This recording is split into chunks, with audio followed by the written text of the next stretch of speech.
Second degree ഇക്വേഷൻസിലെ ഒരു പ്രോബ്ലമാണ്. രണ്ടാം കൃതി സമവാക്യത്തിലെ ഒരു പ്രോബ്ലമാണ് നമ്മൾ ഇവിടെ പറയുന്നത്.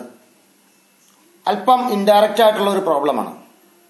A car travels 300 kilometre at a speed. The driver increases its speed by 10 kilometer per hour. He could reach 1 hour early. Find his present speed. അപ്പോൾ if he increases its speed by 10 kilometer per hour, he could reach 1 hour early. എന്താണ് അതിന്റെ മലയാളം? ഒരു car 300 kilometre ദൂരം പോവുകയാണ്. ഒരു car A മുതൽ ഒരു സ്ഥലത്ത് നിന്ന് വേറൊരു സ്ഥലത്തേക്ക് 300 കിലോമീറ്റർ ദൂരം പോവുകയാണ്. ഒരു പ്രത്യേക സ്പീഡിലാണ് അയാൾ പോകുന്നത്. അയാൾ ആ speed 10 kilometre per hour 10 kilometre speed വർദ്ധിപ്പിച്ചിരുന്നെങ്കിൽ 1 മണിക്കൂർ ലാഭിക്കാമായിരുന്നു. അതായത് 1 മണിക്കൂർ നേരത്തെ അയാൾ എത്തിയേനെ. 9 മണിക്ക് എത്തേണ്ട ആൾ 8 മണിക്ക് എത്തിയേനെ. അങ്ങനെയാണെങ്കിൽ യഥാർത്ഥത്തിൽ ഇതിന്റെ സ്പീഡ് എന്തായിരുന്നു? അതാണ് ചോദ്യം. ഈ ചോദ്യത്തില് ചില കാര്യങ്ങൾ പ്രത്യേകം ശ്രദ്ധിക്കാറുണ്ട്. എന്താണെന്ന് അറിയാമോ? 300 കിലോമീറ്ററല്ലേ അയാൾ പോയത്? 300 കിലോമീറ്റർ ആണ് അയാള് പോയത്. അയാൾ സഞ്ചരിച്ച ഡിസ്റ്റൻസ്, അയാൾ സഞ്ചരിച്ച ദൂരം 300 കിലോമീറ്റർ ആണ് അയാൾ സഞ്ചരിച്ച ദൂരം എന്ന് പറയുന്നത്. ഇനി വേഗത, സ്പീഡ്, അയാളുടെ സ്പീഡ് എക്സ് ആണെന്നിരിക്കട്ടെ. അയാളുടെ സ്പീഡ് എക്സ് ആണെന്നിരിക്കട്ടെ. അപ്പൊ ടൈം കാണാൻ, ടൈം എന്ന് പറഞ്ഞാൽ സമയം കാണാൻ നമ്മൾ എന്താ ചെയ്യേണ്ടത്? ഡിസ്റ്റൻസ് ബൈ സ്പീഡ്, സഞ്ചരിച്ച ദൂരം ബൈ സഞ്ചരിക്കാൻ എടുത്ത സമയം. അപ്പൊ ആദ്യം അയാള് സാധാരണ സ്പീഡിൽ പോകുമ്പോൾ 300 കിലോമീറ്റർ പോകുമ്പോൾ അയാൾ എടുക്കുന്ന സമയം കാണാനുള്ള ഫോർമുലയാണിത്. ഇനി എന്താണ് രണ്ടാമത്? അതായത് അയാൾ പോകാൻ ഉദ്ദേശിച്ചല്ലോ, ഒരു 10 കിലോമീറ്റർ പെർ അവർ കൂടുതൽ സ്പീഡിൽ പോകാൻ ഉദ്ദേശിച്ചല്ലോ. അപ്പൊ രണ്ടാമത്തെ ജേണി, അപ്പോ ഫസ്റ്റ് ജേർണിക്ക് എടുത്ത ടൈമാണ്, ആദ്യത്തെ യാത്രക്ക് എടുത്ത സമയമാണ് 300/x. സെക്കൻഡ് ജേർണി രണ്ടാമത്തെ യാത്രക്ക് എടുത്ത സമയം എന്ന് പറയുമ്പോൾ 300 കിലോമീറ്റർ തന്നെയാണ് അയാൾ പോകുന്നത്. പക്ഷെ അയാളുടെ സ്പീഡ് എന്താണ്? എക്സ് അല്ല, 10 കൂടി. അപ്പൊ 2 സമയമാണ്. ആദ്യ യാത്രക്ക് എടുത്ത സമയം 300/x ആണ്. രണ്ടാമത് ആ ജേണിക്ക് എടുത്ത ടൈം 300/x+10 ആണ്. ഇതിനകത്ത് ഏതായിരിക്കും വലുത്? ആദ്യം പതുക്കിയല്ലേ പോയത്, സ്പീഡ് കുറച്ചല്ലേ പോയത്, അപ്പൊ കൂടുതൽ ടൈം എടുത്തില്ലേ? ആദ്യം പോയപ്പോൾ എടുത്ത സമയത്തിൽ നിന്ന് രണ്ടാമത് എടുത്ത സമയം കുറച്ചെന്ത് കിട്ടും? 1 മണിക്കൂർ കിട്ടും. ശരിയല്ലേ? അയാൾ ആദ്യം 5 മണിക്കൂർ കൊണ്ടാണ് അവിടെ എത്തിയാണെന്നിരിക്കട്ടെ. 10 കിലോമീറ്റർ വേഗത വർദ്ധിപ്പിച്ചിരുന്നെങ്കിൽ 1 മണിക്കൂർ നേരത്തെ എത്താമായിരുന്നു. അപ്പൊ 5 മണിക്കൂറാണ് അയാൾ ആദ്യം എടുത്തതെങ്കിൽ രണ്ടാമത് വേഗത കൂട്ടി എത്തുമ്പോഴത്താണ് 4 മണിക്കൂർ എത്തുള്ളൂ. അതായത് ആദ്യം എടുത്ത സമയത്തിൽ നിന്ന് രണ്ടാമത് അയാൾ പോകാൻ ഉദ്ദേശിച്ച യാത്രയുടെ സമയം കുറച്ചെന്ത് കിട്ടും? 1 മണിക്കൂറിന് കിട്ടും. അതാണ് അതിന്റെ കുട്ടൻസ്. അതായത് ആദ്യം എടുത്ത സമയമായ 300/x നിന്ന് രണ്ടാമത് അയാൾ യാത്രക്കെടുത്ത സമയമായ 300/x+10 കുറച്ചാൽ എന്താണ്? 1 മണിക്കൂറിന് കിട്ടും. ഇപ്പൊ ഇക്വേഷൻ കിട്ടി. ഫ്രാക്ഷണൽ ഫോമിൽ ഒരു ഇക്വേഷൻ ഇരുന്നാൽ, അതായത് ഭിന്നസംഖ്യാ രൂപത്തിൽ ഒരു ഇക്വേഷൻ ഇരുന്നാൽ ക്രോസ് ആയിട്ട് മൾട്ടിപ്ലൈ ചെയ്താണ് നിങ്ങൾ സാധാരണ പഠിപ്പിച്ചിട്ടുള്ളത്. അതിലും എളുപ്പമുള്ള ഒരു വിദ്യ പറയാം. ആദ്യം അല്പം വിഷമാണെന്ന് വിചാരിച്ചാൽ അത് എളുപ്പമാണത്. അത് നിങ്ങൾ ചെയ്യുമ്പോൾ മനസ്സിലാവും. ഇത് രണ്ടും ഫ്രാക്ഷണൽ ഫോമിലാണ്, ഇത് രണ്ടും ഭിന്നസംഖ്യാ രൂപത്തിലാണ്. ഇതിന് ഛേദമുണ്ടല്ലോ, ഇതിന് ഡിനോമിനേറ്റർ ഉണ്ടല്ലോ. ആ ഡിനോമിനേറ്ററിന്റെ എൽസിയം കാണുക. എൽസിയം കാണുമ്പോൾ ശ്രദ്ധിക്കേണ്ട കാര്യം, 2ന്റെയും 3ന്റെയും എൽസിയം എന്താണെന്ന് അറിയാമോ? 3നെ 2 കൊണ്ട് ഡിവൈഡ് ചെയ്യാൻ പറ്റുമോ? ഇല്ല.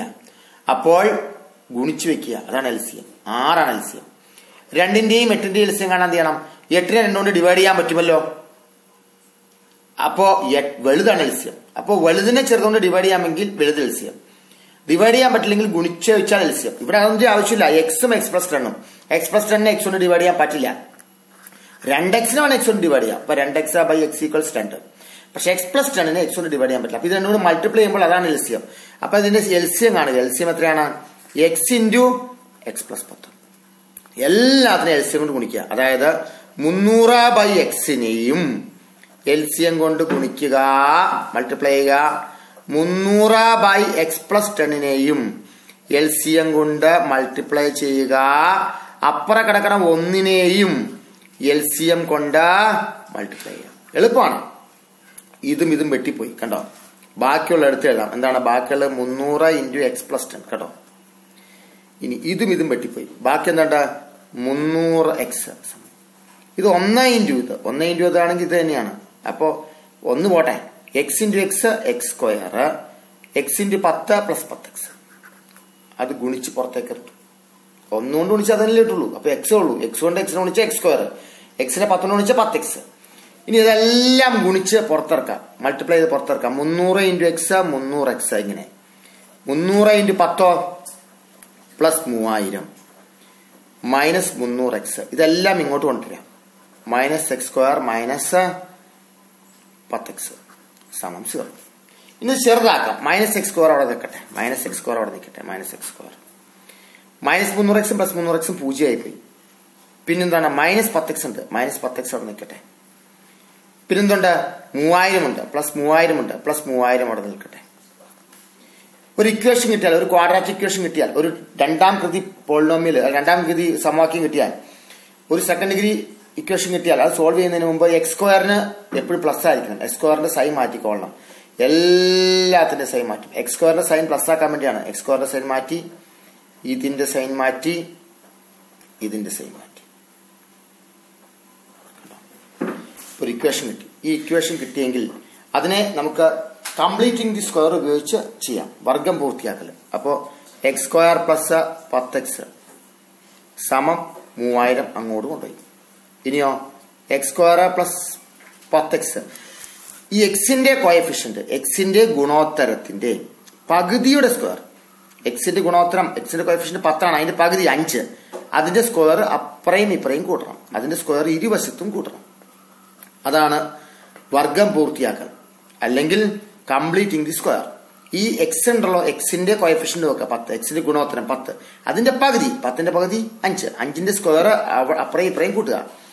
ഇത് A plus B the whole square ആയി. അപ്പൊ എന്താണ് X plus 5 the whole square. ഇത് A square plus 2ab plus B square ആണ്. ഇതിന്റെ റൂട്ട് എഴുതി, ഇതിന്റെ റൂട്ട് എഴുതിയിട്ട് പ്ലസ് ആണ്, പ്ലസ് ഇട്ട് എഴുതി, ഈക്വൽ. ഇതെത്രയാണ് 3025. 3025ന്റെ റൂട്ട് എത്രയാണ്? 3025ന്റെ റൂട്ടാണ് ഒരു എളുപ്പം വഴി ഞാൻ പറഞ്ഞുതരാം. 10ന്റെ സ്ക്വയർ എത്രയാണ്? 100. 100 അല്ലല്ലോ എന്തായാലും. 20ന്റെ സ്ക്വയർ എത്രയാണ്? 400. 400നേക്കാൾ വലുതാണ്. 30ന്റെ സ്ക്വയർ എത്രയാണ്? 900. 900നേക്കാൾ വലുതാണ്.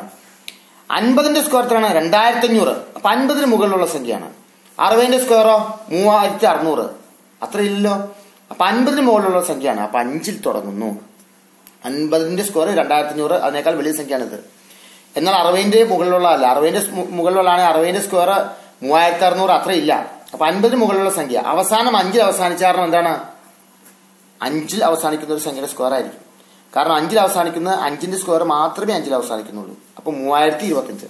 അപ്പൊ നമുക്ക് എന്ത് എഴുതാം?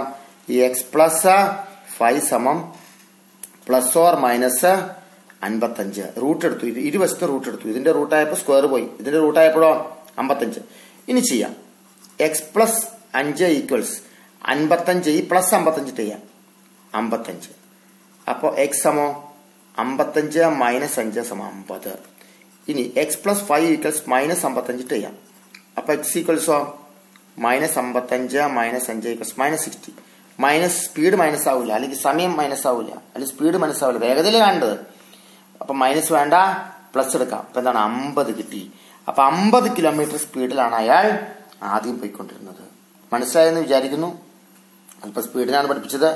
2 പ്രാവശ്യം നോക്കിയാൽ നിങ്ങൾക്ക് മനസ്സിലാവും. അപ്പൊ എന്താണ് ഇത്? എടുത്ത കാര്യങ്ങളെല്ലാം കാര്യം അറിയാലോ. ആദ്യം സമയം കാണാനുള്ള ഇക്വേഷൻ ഉണ്ടാക്കി, എന്നിട്ട് ആദ്യത്തെ സമയത്തിൽ നിന്ന് രണ്ടാമത്തെ സമയം കുറച്ച് പൊന്ന് കിട്ടുന്ന എഴുതി, അത് ഫ്രാക്ഷണൽ ഫോമുലായതിന്റെ എൽസിയം കൊണ്ട് എല്ലാത്തിനും മൾട്ടിപ്ലൈ ചെയ്തു, പുറത്തിറക്കി, ഒരു ഇക്വേഷൻ കിട്ടി. ആ ഇക്വേഷന് b² - 4ac എന്ത് ഉപയോഗിച്ച് ചെയ്യാം. ഇത് മനസ്സിലായെന്ന് വിചാരിക്കുന്നു.